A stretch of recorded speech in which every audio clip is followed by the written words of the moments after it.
Welcome to What Lies Between Us with Ayanna Najuma. What Lies Between Us is a conversational platform on social justice. I will be speaking with Joe Hight, the author of Unnecessary Sorrow. A journalist investigates the life and death of his older brother, ordained, discarded, and slain by police. This evening, we will have an invigorating conversation on mental health, its impact on the family, society, and the world.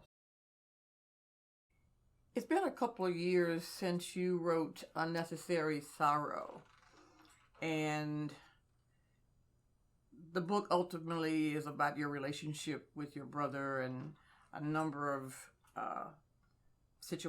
incidences that our listening audience will find not only intriguing but educational. But what really motivated you to write the book?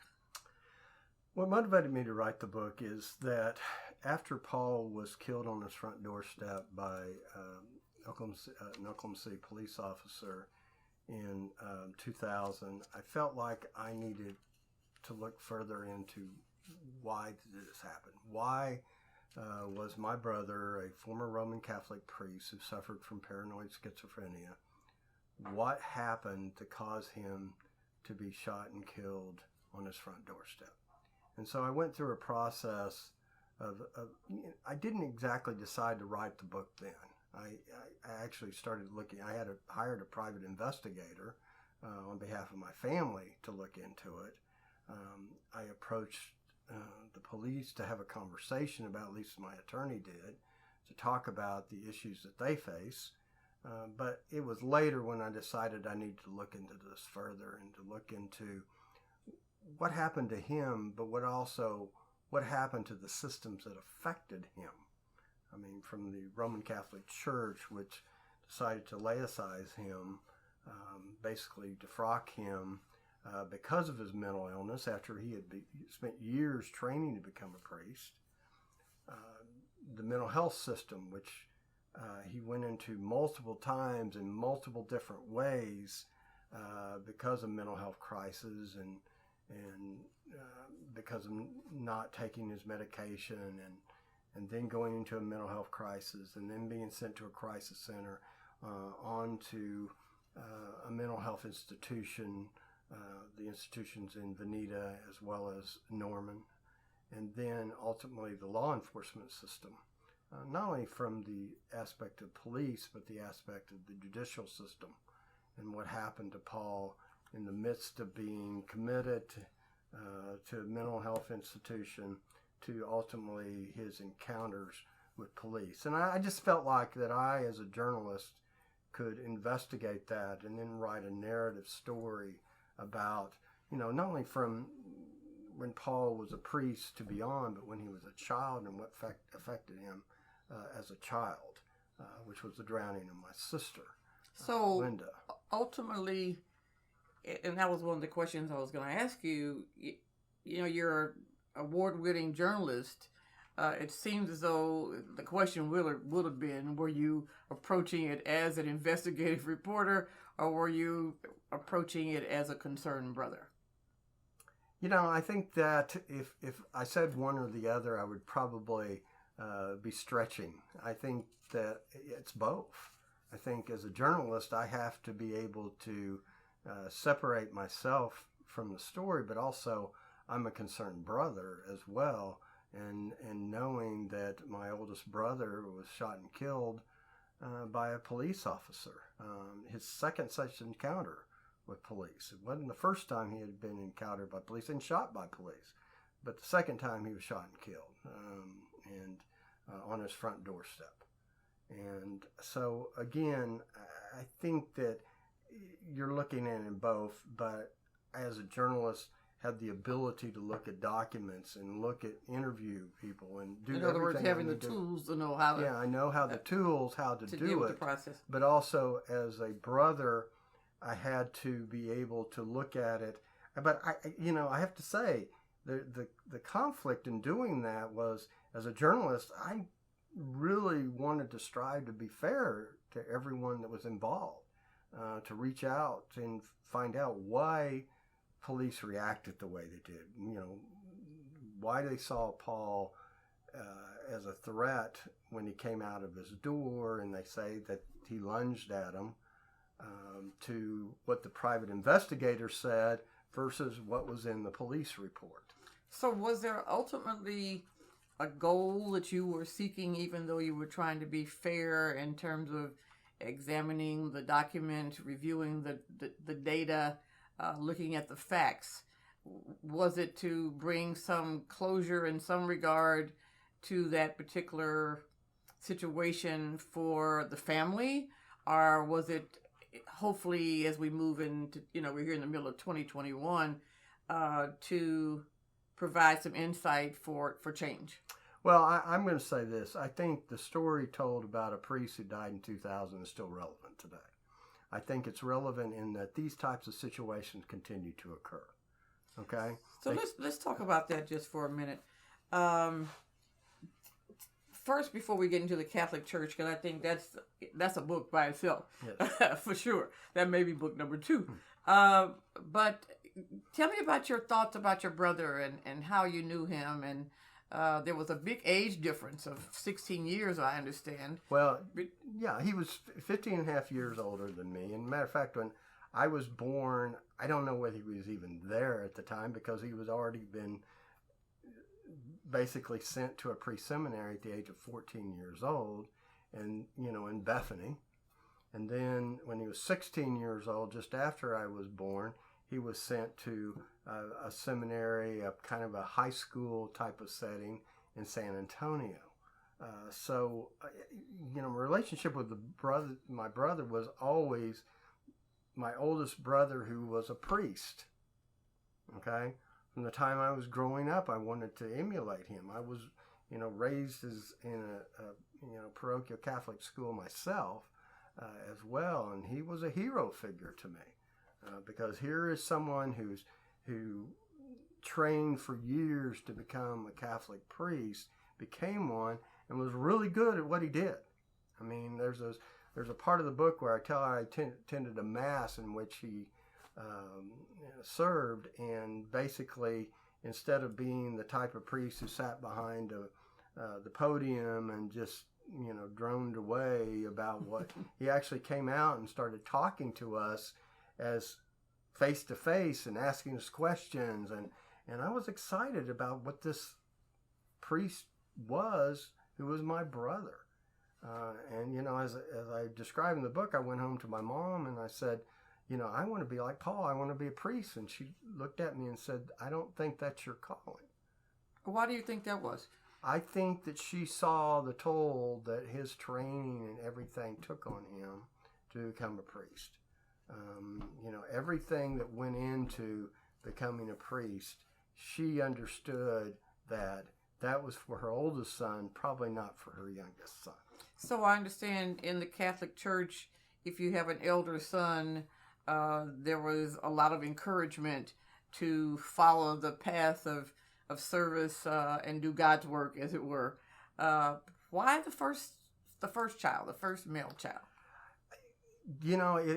It's funny, but back then that was the biggest honor that a family could have in the Catholic Church, is your oldest son becomes a priest.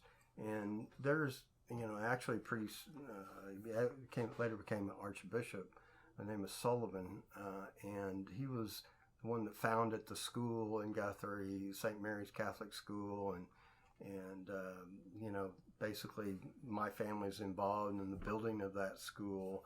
And I think his influence caused my parents to say, Paul, be a priest. And I think I describe in the book, I think from a very early age, no matter how it occurred, that Paul was destined to become a priest. I mean, he had it in his mindset from a very early age. Where did that come from? I think it was part of the influence. It was part of the, came from my parents, my grandmother as well. I mean, there was strong encouragement. You're talking about a pretty strong Irish-American family, whose oldest son, that influence that came from the church, from the parish priest, from the parents, from the grandmother, all probably influenced Paul's So decision. you really, as the first male child, in some regard, you really didn't have much of a choice if you've been molded, influenced, motivated, encouraged to go down that path. Yes, I think in a lot of ways that occurs because of the fact, let's face it, when you're 14 years old, most 14-year-olds haven't decided what they're going to do in life. They're just sitting there thinking about, I'm going to be able to drive in 2 years. That's the biggest thing that could happen. And they start to like girls. All this stuff that goes into being a 14-year-old, not becoming a Roman Catholic priest. Now, the church has changed significantly in the fact it no longer has these pre-seminaries for 14-year-olds. Okay, there's still influence, but probably not as much as back then for the oldest son to become a priest. So let's go back for just a moment and talk about his early years. You were getting ready to talk about your elder sister, who unfortunately was not with us very long.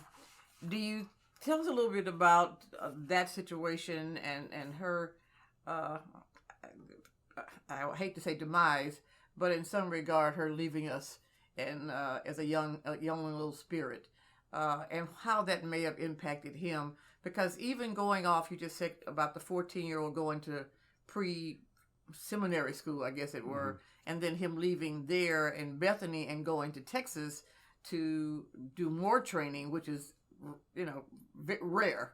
I mean, the only time you're going off to college, as it were, is if you're a genius, and that's in today's world, and that's still very rare. Mm-hmm. So can you kind of set the tone for what the book brings us up to in terms of him getting into the priesthood? Yeah, the first... I don't want you to tell everything, because I would love for people to go buy the book. It's so engaging, and the way you've written the book, even though it's nonfiction and it's somewhat of a, I wouldn't even say it's not a memoir, but you've written it in such a way that so eloquently positioned the words. It's like fiction. It's written like a fiction book, but has all the qualities of a nonfiction book. It's really engaging. It pulls you in, and so I want people to be kind of pulled in when they say, he told me this, but I got to go get it because I got to get the rest of the story. Well, the story is my oldest sister, Linda, who, from what I was told, was just this child full of life. And she was just so full of life and precocious and loved to be active and everything like that. And loved to play, it's almost 2-year-olds do. And there was a stock tank that was near this house that they rented in South Guthrie. And I've actually went there, and it's still there. It's covered in branches and everything like that today.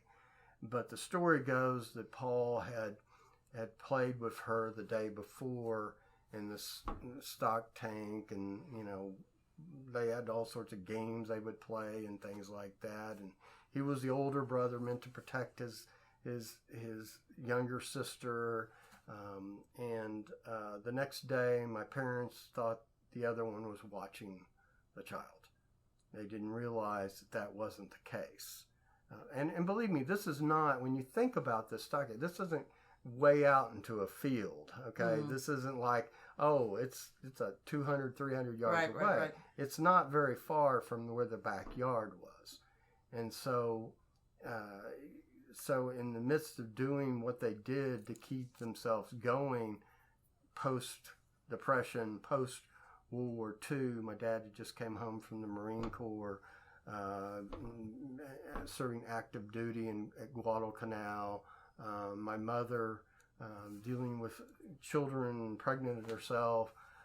Again, everything they had to do to keep going and keep their children going as well. They both thought the other was watching Linda, and she wanders off and drowns in the stock tank.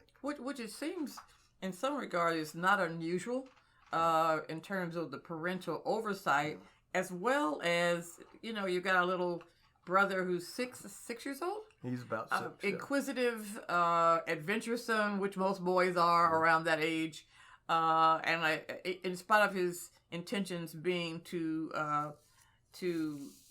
oversee his little sister in terms of safety, it didn't seem like it would be an unusual situation, even though, you know, the book does say, and you will reiterate that he was told, you know, don't do that, don't go near there, you know, but boys will be boys, and never thinking that she's a little precocious child you just mentioned, that she'd go back and find it on her own. You know, and I think you can't imagine how devastating that is to a family. I'm sure. Yeah, devastating it is when, you know, your oldest daughter drowns when she's not even 2 years old. And what happens in the mindset of parents about, you know, each of them probably felt immense guilt about what happened, but also how it affected Paul, and how not only was his guilt probably immense as well, but also probably what they felt about him and his involvement in what eventually happened to him. I can't, you know, I'm here that you really, truly can't have closure over something like that. As I truly, really can't have closure over something that happened to him 20 years ago. I can't separate that. Okay, I don't think anybody can. And so I think that did have an impact on him and what eventually happened to him in becoming a priest. Do you think that had anything to do with even sending, and you said at that particular time, that was the protocol to go to pre-seminary school at 14. So there you've got 8-year difference when a lot is going on in his developmental environment, as well as your dad and your mom's environment, in terms of, you know, how do we treat him and who's really responsible, and they're still pointing finger at each other, and it's a lot of pain, a lot of loss. I try to say this in the book and describe it in the book about how he was devout when he was 10 years old. I mean, he had this way of writing, you know, I've described the note he wrote to my parents, and how he wrote that, and it doesn't read like a 10-year-old would write normally to his parents. It was almost like a formal type of devout way to approach a note to the parents. And so I found that to be very intriguing about how his mindset was developed very early in life. And whatever influence developed that, whether it was a drowning of my sister, whether it was the influence of the church and a, you know, parish, very powerful parish priest, very influential parish priest, to my parents and even my grandmother, he seemed to be destined for that from a very, very early age. And thus, at 14, before I was born, he was sent off. You know, what's interesting about that, because I think about how parents, the level of responsibility that parents give children, even though probably more so in that time period where they send you off to Boy Scout camp for a week. You know, now you got parents that won't even let you go spend the night at an uncle's house or your best friend's house. But there they are letting him go to first pre-seminary, which is not an environment where you're staying overnight, but then sending him to Texas, where he's really still a child. At 16. For all intents and purposes. And he wasn't the only one. I mean, the dormitories were filled. They were filled with people who, some became priests, some became lawyers, some became doctors. And, you know, I even describe how one priest who eventually withdrew from the priesthood was sent when he was 13 years old. I mean, 13 years old.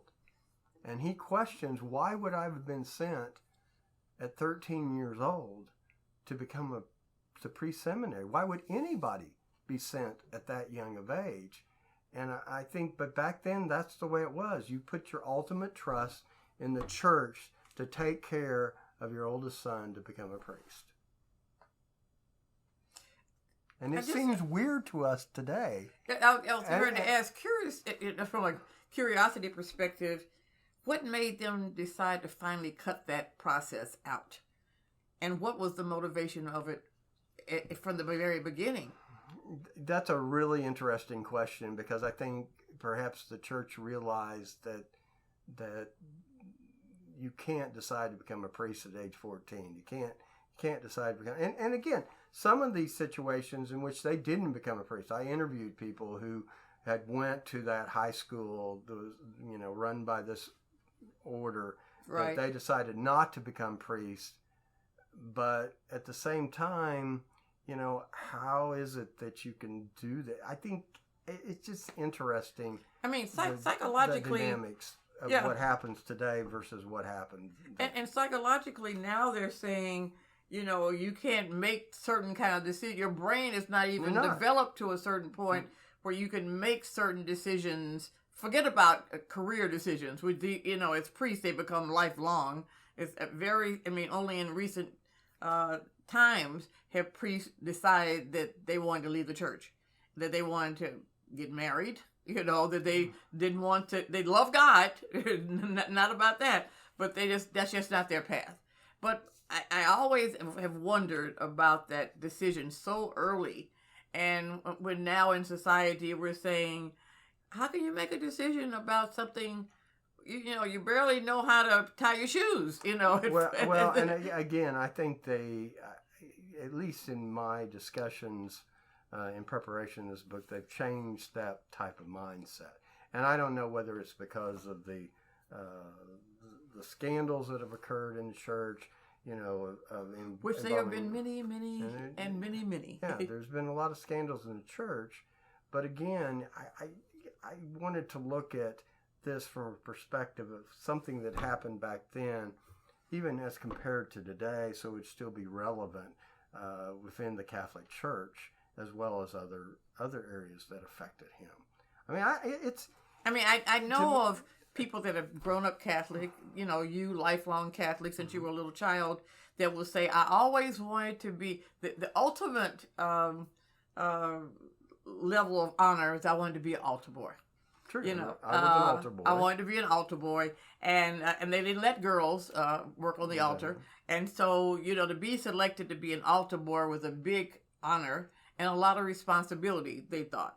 And so, but then to take it to that next level, it wasn't until I read your book that I even knew about the pre-seminary component, because it seems so out of the norm. It's one thing to go and study, is it the catechism? Yes. Yes, I know a little bit about Catholicism. Yeah. To go and study, every week and be so honored that the priest comes by your house and has dinner with you, with the family, but to go to that next level. So I wonder, as it relates to that, he was 6 years old. This situation happens with Linda.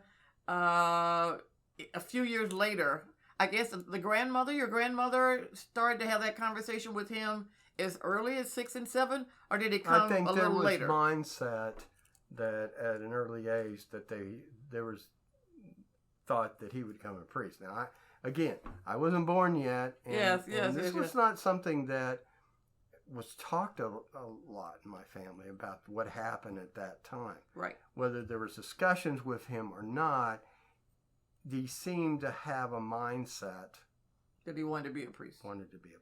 Curious. Was your dad was that discussion ever presented to him when he was a little boy? No, about becoming a priest? He wasn't a Catholic. He was a convert. Ah. Okay? So converts can be even more devout than exactly. those. There are cradle Catholics as well. And he was a convert into the Catholic Church and fell in love with a Catholic woman. And back then, you didn't marry a Catholic woman unless you were a convert. And he was even more so, even in a way, devout throughout his life. Even in some cases, that was totally poo-pooed. Because if you were a Catholic, why are you even dating a boy that's not Catholic? Just remember, we came from my mother came from a very strong Irish family. Okay? And being Catholic was very rooted in who they were. That's what I'm saying. It's shocking that your mom's parents would even let her date a boy that was not Catholic. Well, she knew him. he started going to church due to the influence of my grandparents. And then eventually when he was already enlisted in the Marines, the story goes he saw her in church one day and immediately asked for her hand in marriage. That's the way he was. Okay, he immediately fell in love. He immediately fell in love, and it took her some time. But he was a very striking, strong individual, all-state football player, went in the Marines. He was very outgoing, great storyteller. He very stern and disciplined in his own way as well. So going back to your brother, do you think that his I won't necessarily say the word aggressiveness, his level of influence as the father may have had a lot to do with Paul deciding to become a priest? Could be. It could be. Again, my dad was a disciplinarian, and he changed significantly over time. I think to the level of me being the youngest probably was much different than it was with Paul being. It's always like that. It's always like that. And and whether Paul was that little soldier who was going to do what he wanted him to do, is something that just wasn't discussed that much. But there are indications that was what was happening. Okay, there are indications that once that happened, it set the tone that eventually led to him to become a priest. So you think it was unspoken in some regard? Unspoken in the fact that it was probably understood. That's what I mean. It wasn't like discussed. You kind of it was understood if he had the calling, that he was going to transition into the life as a priest, as a Roman Catholic priest. So let's talk about his life as a priest, because you said he was highly respected. Yes. His congregation adored him. He was truly a man of service. Do you think in some regards that came naturally for him, or that was also one of those, I was trained to be this way as a young boy, so when he got into seminary school, because everything in the book implies that he was a scholar. I mean, he was the cat's meow, as they would say, in terms of intellect, well-spoken, well-written, just... Well, I think what happened with him when he went into priest seminary, he was a pretty awkward boy growing up. He was the tallest of our family, and, he had these rough... And was, as you can see in photos, he was pretty awkward when he was young. Yeah. And over time, though, because of his training and everything that happened to him, he became pretty confident as a young man, confident in his abilities to become a priest, except when it came to counseling others on marriage. He did question himself at times. And why do you think that is? Because that's what he was. He was intelligent enough to understand that there were circumstances he didn't understand himself, and how could he counsel others on marriage when he hadn't been married himself? Right. Which is the ultimate debate in the church. A priest getting married and everything like that is, and what, pre-Vatican II versus post-Vatican II, and the changes that occurred in the church at that time. All of that affected Paul. All of that was happening when Paul became a priest in 1968 under a bishop who was considered one of the most liberal post-Vatican II bishops in the country. There we were in the middle of Vietnam in 68. I was going off freshman in college myself, and the war was topic. And between that and Say It Loud, I'm Black and I'm Proud. So you got the war, and you got the evolution of the Black Power movement, and he's got a congregation that's asking him lots of questions. Just remember, 1968, the time he was became a priest in 68, the time where he started developing symptoms of paranoid schizophrenia in the early 70s. It was one of the most tumultuous times in the history of this country, of this world, a matter of fact. And right. Not only was going on, but also the Catholic Church itself was trying to change. Okay? And lo and behold, in the midst of all of that, then you had priests leaving the priesthood to become married, something that had been unheard of previously. Even including people pretty high in the church and the state. I mean, and how that affected everything that was going on. So when you were doing the book and went back and started interviewing a variety of people in the Catholic Church, what was generally the response? These flies are really taking over. I found that it's funny. Priests, most would talk about it. Most talk about the issues that existed back then, and most were pretty open to talk about it. And there were some that didn't really want to talk, but many did. As a matter of fact, I had better connections with priests talking about what was happening back then, especially those who knew Paul. I mean, there's many that have passed away, but there were several that still knew Paul and still knew what happened back then and things like that. Really open, I think, about talking. It was foreign priests that I struggled to talk with because they didn't really want to talk about what was going on back there. Some did, some didn't want to talk at all, including people who were leaders in the church. As the paranoia started to develop, and of course his how would you call it, supervisor, who he reported to, they make those decisions. What were they saying? Were you able to meet and have a chat with those that really had made the decisions that he should be defrocked? That were part of the decision-making process. That's what I mean, yes. I mean, I think there was a feeling at the time they were going to try to help him, and then ultimately a bishop made a decision that we couldn't. Was it more around stigma and... Stigma had a lot of things to do back in the 70s. They just understand paranoid schizophrenia, and to a certain extent, we still don't understand it as much today, although there's a much better understanding of what happens.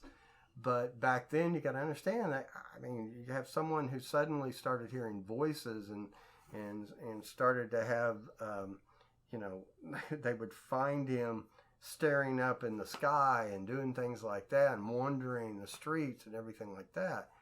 They didn't know what to do.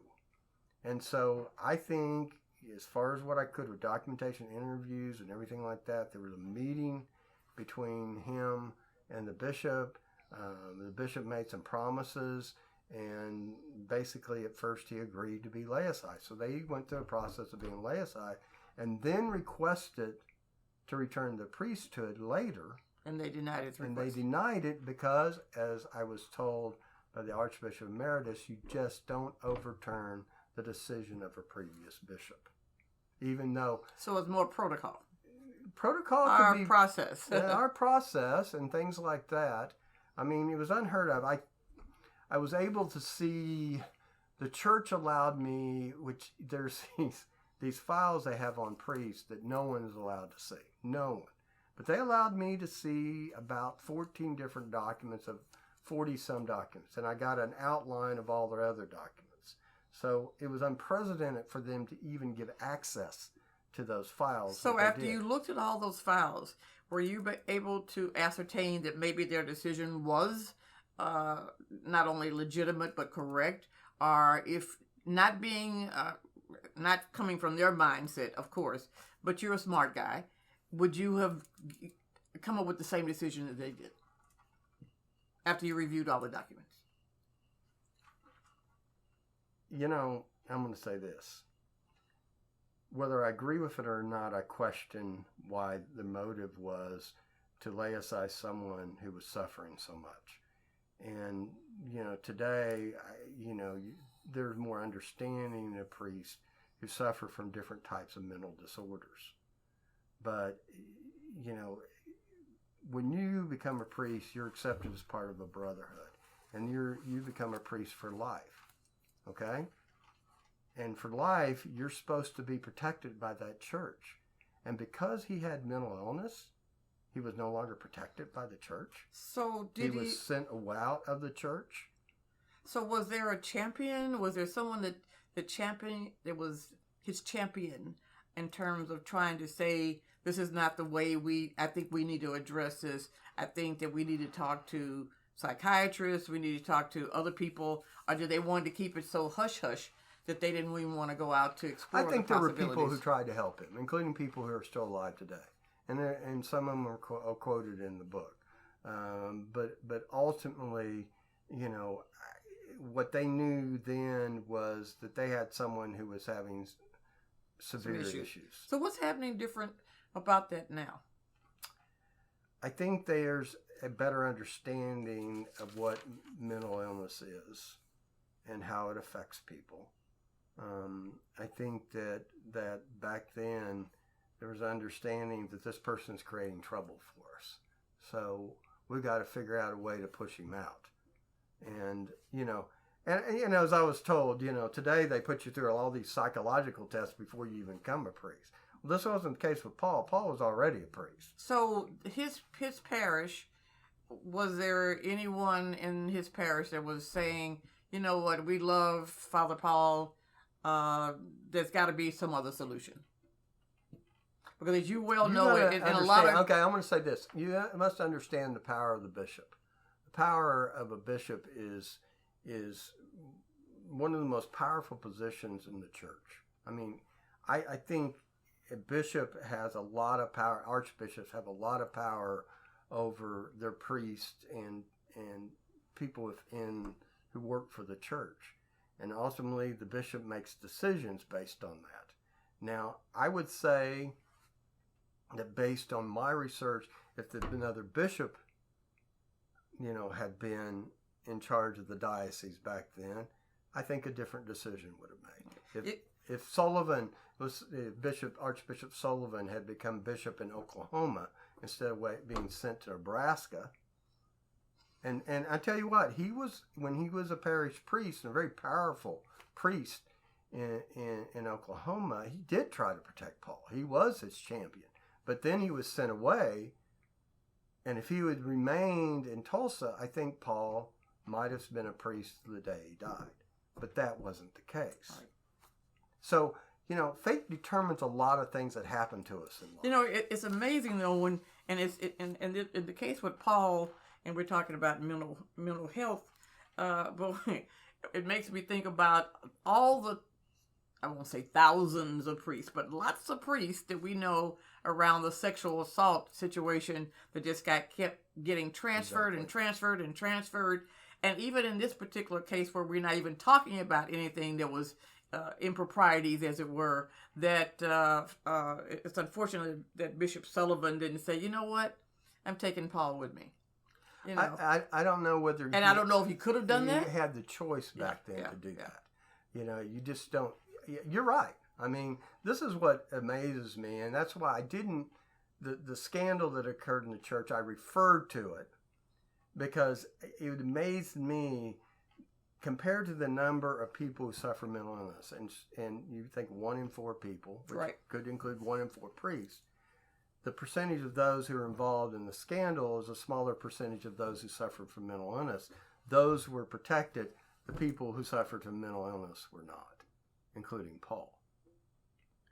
And, you know, so again, it's the dynamics of what occurs. It's what the bishop makes a decision today. And I think even today, if Paul would have been a priest and similar situations would have occurred in the Tulsa diocese, I think he would still be a priest. They would try to take care of him, understanding that he suffers from mental illness. So I know that our time is getting short. So the question becomes for our listening audience is what happens to a Roman Catholic priest who has been diagnosed with mental illness, and what does society think of it? What does society do to provide guidance and support? And then finally, what does the law enforcement in America, how do they address that particular situation? I guess that's the question that leads a person to decide, let me go pick this book up, because what is the unnecessary sorrow that we're talking about? Because people in America, as you indicated, lots of people have mental illness. But then the question is, how do we view it? How do we address it? And how do we solve it? It's very much stigmatized. And it's still stigmatized across a lot of different institutions. And I think, to me, the purpose of the book is to get people talking about, how can we answer the questions that you just posed if we're not talking about it? If we continue to hide behind curtains of silence, we continue to allow situations like this to occur. And so in this particular situation, we're talking about systems that are societal in terms of the Catholic Church. We're talking about systems that are not being addressed. So you can imagine that if it's a systematic examination of mental illness, what's happening in families where people are in denial and don't want to talk about that Uncle George's actually a little strange, never knowing that Uncle George really has been talking to himself as well, that may be schizophrenic, he may be bipolar, he may be depressed, and then we wonder what happens to Uncle George, why he's no longer at the Thanksgiving dinner table. Because they're cast off in society. And then it takes it to the next level, which will, encourage people to want to know what is the unnecessary sorrow. Because we know that Father Paul was poo-pooed, put out the pasture. Not even put out the pasture, because usually when they put you out the pasture, they continue to pay for your housing. They make sure that someone takes care of you. They're providing some support to you. But in this particular case, Paul was on his own. For the most part, yes. I think there was initially some efforts to try to provide him help. I think then he was on his own. Later in life, a pastor by the name of Father Patuski, who was actually in Edmond, tried to help him again, because he went to seminary with Paul. He knew Paul. And he approached me, what are they doing for Paul? And I think he had made an appeals to try to get Paul more help. So I think there were some very good intentions of trying to help him. I think in a lot of respect, the church denied that help by just simply saying, let's laicize him, let's send him away. We don't have to deal with this issue anymore. and to me, when you're dealing with a situation where you're becoming a priest for life and you're told you're going to be a priest for life, why do you cast people off because they have issues such as mental illness? Especially when there's so many other issues that are on the list. I'm sure that there were people that were alcoholics. I'm sure that there were a long list of other issues in society that needed to be addressed, that they were probably providing some guidance and support to. And again, it's very true. I always thought that Paul, if he'd remained a priest, how what a powerful thing that the church would have said is if you really want to help people who are suffering from mental illness in your communities, in your parishes, you have someone who's actually suffering through it himself, someone who can actually help you. So, Paul's mission to help others, which he felt he didn't fulfill, okay, he could have done if the church would have said, well, why don't we put you in a ministry where you can help people like you? He didn't understand how to help married people. Right. He developed over life the ability to understand what happens when you suffer from severe mental illness. It's interesting about that because typically, whether you're a parishioner of a Catholic church or you're a Christian or whether you're a Buddhist or a Muslim or a Jew, you normally go to your spiritual leader for guidance and counsel. I don't care, even the biggest thug on the street, who's gotten in all kind of trouble, folks are going to say, can I talk to Father so-and-so, or can I talk to Reverend so-and-so? So they're looking to you for guidance and counsel. Somebody is going to help, not save me, but somebody is going to help me and give me another perspective that I may not even have. Someone who understands what I'm going through. Oh, yeah, absolutely. Someone who truly understands what I'm going through and can talk to me about it in a way that makes sense to me, instead of casting me off, instead of escalating situations with me. And as I think about that, it makes me think about when a baby is born, one of the first people that's there, even in now, things have become so liberal and flexible. When a baby is born at the hospital, now they've got priests or pastors there that are there to even hold the baby initially and christen the baby even before, without going to a big congregation and making it a public situation. And then as we go through life, like you said, whether I'm getting married, I need to go talk to my priest. I'm getting a divorce. Can I get a divorce if I'm Catholic? And then when we get ready to come to the end of life, who's the first person they want to call? You want to call your priest. You want to call your pastor. He's going to say the last rites over you before you make your final breath. And it's sad that you think about your brother being in a state of need, and they just discarded him like that. Well, I think I want everyone to understand Paul never gave up on the church. He never gave up on his devoutness as being a Catholic. And being a Christian. He never gave up on Well, that was the beauty of the book, because early on in the book, his desire to be of service was so critical of the really a part of who he was, and whether he was given that inspiration through your grandparents or through your parents, or it just came from an internal desire to see a need to be of service to his community. And it's like, God, look what I missed out on, Yeah, and I think he really felt like that was part of his mission, and he missed out on. And I think in writing this book, I wanted to finally fulfill his mission. That if the book helps others, then that's what would have fulfilled Paul's mission in life. And I think ultimately people ask me, well, would your brother approve of you doing all this and everything? And I'd say, yeah, because I think that was his mission, to help people. And if he saw a book that would help others through the telling of his story, he would say, certainly do it. Well, God works through all kinds of people, all kinds of ways. That's exactly right. And so I am a big believer that many times we come into this lifetime with that specific mission. It doesn't always show up the way we think it should. And in his case, where mental illness was the route that he had to, the vehicle that had to be utilized. Because as you well know, and what's happening in society, one of the reasons I chose your book, and I've had the book for a while, as you well know, I talked to you about the book months ago. And the more we got into the pandemic, it became more apparent to me that as we go into the third year of What Lies Between Us, that I wanted to start the third year talking about mental illness, because this pandemic has put people in places they never thought that they would go. Yes.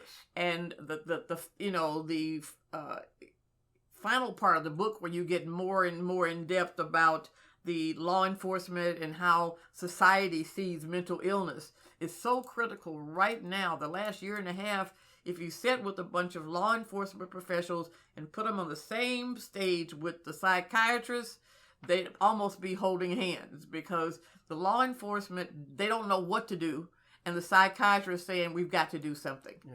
And then when you get into the whole family dynamic, because people are now having to quarantine and they don't know what to do because they're around their family now, I think the book is a must read for anybody that's breathing, because it touches on every component, from children and death, your little sister Linda, to him being sent off to pre-seminary at a young age. Like you said, no one does that. We go to Boy Scout camp for a week, but not for years. Yeah, and how do we fulfill our destinies in life, and what are our destinies in life? And his was determined from a very early age. I think fully as life went on, he felt like that was his destiny and should have always been his destiny, and it was denied to him. But, how does society see the world when people are not quite, quote unquote, Joe, perfect? Yeah. And that's what happened here with the Catholic Church. Yeah, you're talking 50 years ago. No, but I'm talking today. That's why this book is so important. I agree. Because people are not getting it. They're not understanding that now when you hear doctors talk, they don't say mental illness. They someone is, and thank God people have kind of put that word on the back burner. is, oh, they're crazy. Yeah. What do you mean crazy? You know, what does that mean in today's world? Because now, if you can get some help from anyone, whether it's schizophrenia, depression, bipolar, any number of things, children are being impacted daily on this subject, and it's our responsibility. And I commend you and applaud you for, you know, as one of my friends calls, pulling back the kimono. People don't want people to know how screwed up their families may be, you know, but what the deal is, if I can help somebody, which would have been Paul's mission. Yeah. You know, I think about family dynamics and thought about it in writing this book, investing. I never heard the word crazy used ever toward Paul in our family. And it's amazing how, like, fortunately enough, we don't hear that anymore. Yeah.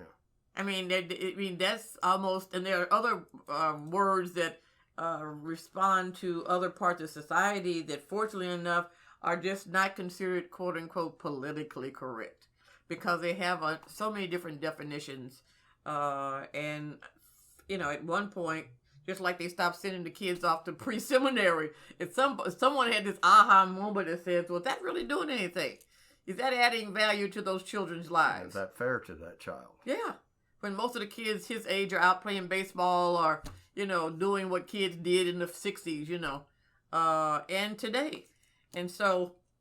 You know, it's funny, though, and you know, we talk about all this mental health screening that's done in these different professions, including the priesthood, and still there are a number of priests who suffer from mental disorders.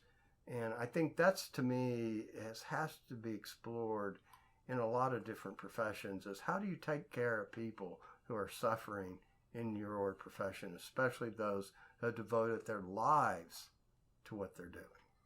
How do you take care of them? Well, now, which is a whole nother topic around Alzheimer's, when those older priests and older bishops are getting up in age, you know, they're in their 80s, they're not going to, you know, send them out. You know, they're going to put them in a place where they're well taken care of, and they know that Alzheimer's has some of the same dynamics. It does. As some of the other designated mental personalities. Oh yes. Oh, absolutely. And yeah, I agree.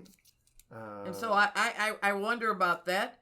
The other thing I wonder about is not just family, but and we haven't talked about the law enforcement component, because the law enforcement component is really only an extension of society, meaning our families, and how we respond to those that are quote unquote not quite so perfect, which none of us are. And especially prevalent in certain areas of the country as well. You know, you can still respect law enforcement and ask them to be better trained and better equipped to handle situations. Okay? You can respect them. You can respect law enforcement and still demand that. But it seems in our society today that if you ask that of certain institutions, you're seen as being disrespectful to that institution.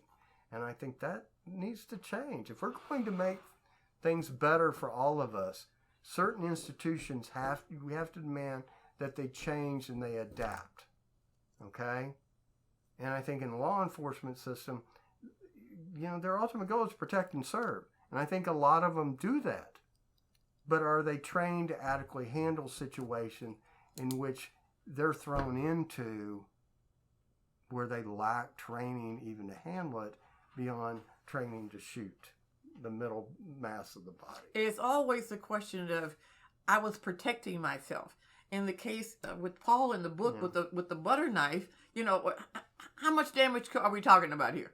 You know, one person by themselves with a little butter knife, you know, that has no blade to it. And so rather than talking a person through that process, which they're not trained to do, they think the easiest way. And what bothers me when I see situations like that, it's not like a one-on-one situation. I stop you, you know, you're driving your car, and I say, hey, let me see your driver's license. And you get a little indignant with me because my tone is not quite so soft and fuzzy. But then what happens is usually, I guarantee, I don't know if you mentioned it in the book. Was it 3 officers? Yes. Yes. I mean, you got 3 officers on one man with a butter knife. So explain that to me. Well, and explain to me how and the other thing those officers could have went into his apartment, had a conversation with him, and then stepped outside of his apartment, and then he came outside, and that's when they attacked him. That's when he was shot and killed. Yeah, I don't get that, especially now also because now you're seeing the tasers. Why does it have to be a gun? Well, they were starting to think about those types of I know it's been a long time ago. But I'm going to maintain as well that conversation could have been the solution. It could have been, and even when you talk about tasers and beanbags and everything like that, does that really de-escalate the situation, or does it escalate the situation? It doesn't. And So let me ask you this: when you looked at the documents of his file, and that you looked at them from the police, from the Catholic Church, but then when you started looking at the police documents, and you said you interviewed witnesses, no one saw a knife that was that visible in his hand. It was under his body. What do the documents say in terms of the conversation that they had with him inside his home? Very little. Very little. It's just that they did go in, confront him at the scene. That was because someone had called, made a phone call. Someone had called. They felt like Paul was having a mental health crisis. And again, what typically happens is someone thinks something's happening. I'm going to call police. That's the first reaction. You go to any social medium today and you say, I'm having this type of problem. What's the first thing they say? Call police. Yeah. And so that happened in Paul's situation. They called police. Apparently, they went into his apartment. He was sitting in his chair.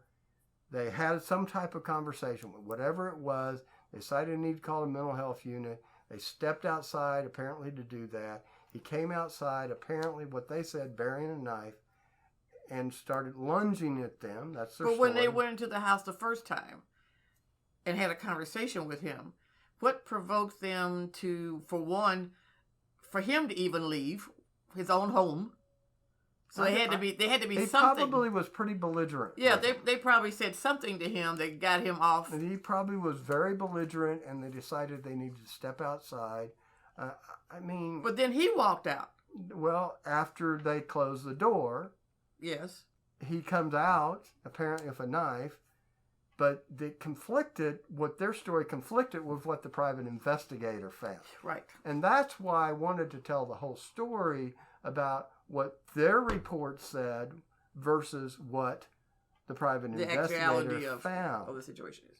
And what conflicts exist between that, because, But weren't these people that called the police initially people that were familiar with Paul's situation? Yes. And they knew that he may be a little irate on occasion. No one had any insight to say... This isn't going to be... To me, it's not a case of them.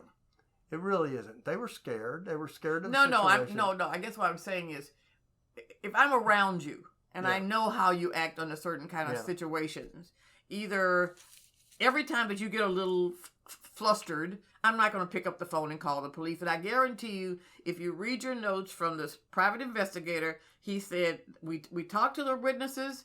We've been knowing Paul forever. There have been numerous times that Paul has gotten a little flustered. We were just able to calm him down, talk to him, and the next thing you know, is no thing. Well, so I can't imagine that every time they had a conversation with Paul and he got a little flustered, they picked up the phone and called the police. You're right. But in this situation, they knew Paul. They knew of him. He loaned them money. He'd given him his computer. He'd done all this stuff. People knew him in the apartment complex for the most part. And so to the point though that suddenly he had a severe reaction, and that severe reaction caused him to fear what was occurring. Thus, let's call police. Now, was this the time that he also had not been taking his medication yes. consistently? Okay. Well, No. This was a different situation. Different. There had been other situations not taken. At that point, he was on the monthly shot. Okay. And through situations that seemed to be out of control, again, fate and life, we had taken him to get his shot, but it was too late for it to take effect when that all occurred. Gotcha. Compounded by situations that happened in his life and weather and everything that was going on at that particular time, compounded what was happening to him as well.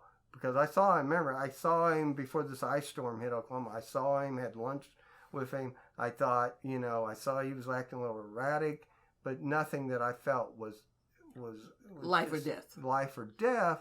I felt like the shot was going to kick in. That's the part that I didn't understand, because when the officer did shoot him, he shot him in the stomach. Now, it would be different if someone, Shot him 3 times. I think there were 6 shots fired. That's the part that was puzzling to me, because it would be different. Okay, I've got a butter knife, first of all. You feel like your life is in jeopardy. Usually when you got a situation like a butter knife, you may hit them in the shoulder, or you may even shoot them in the knee, but you're not going to shoot them in the stomach. That's how you're trained. You're trained to stop. To kill. Well, they say it's not to kill, but shoot in center mass. You're trained to do it that way. And you're trained that, even someone with a bread knife could cause you physical harm. There you've got to shoot in metal. But you got 3 men, or 3 officers. One did the shooting, 6 shots. One went to an apartment. 3 went to Paul. That's why this book is so critical, because whether it's Father Paul or Mr. Floyd, or whether it's a whole long list of other folks that, the guy that was selling the cigarettes, and they, I can't breathe, and, why do I have to have 5 people on me? What's that about? And I don't get that. And as it relates to this, a butter knife, 3 officers, and you're going to shoot me in the stomach, which ends up ultimately killing me. It's a big question to ask. I just want people to go back and look at the way they respond to those that are having mental health issues, and think if you're Christians, or whether you're Catholic, or even Buddhists and Muslims and Jews, you say, how would I want to be treated if this was a family member? And people never think about that. They always think about, well, he was a little off. Was he so off that you had 3 officers, required, especially since you just come out of the house? That's a question. It's a question that I'd like everyone to think about, and to ask, what is the unnecessary sorrow? Because it happens in a lot of families. And in spite of the fact that people are not journalists, nor award-winning journalists like yourself, common sense kicks in, and the idea of compassion. I've been thinking a lot, Joe, about compassion and understanding. And I think that if you say to yourself, how would I want someone to treat my loved one? Then even if you're a police officer, then it's something that makes us look at whether it's public policy around mental health, or whether it's the training of our law enforcement officers, or whether it's just me, the plain old Betty and Joe, out here in the world trying to make a difference. I think it's critical. I just pray that people will pick up the book and join us in a couple of weeks to answer the question for themselves. Thank you. I hope they do too, because this needs to be a continuing discussion. Oh, absolutely.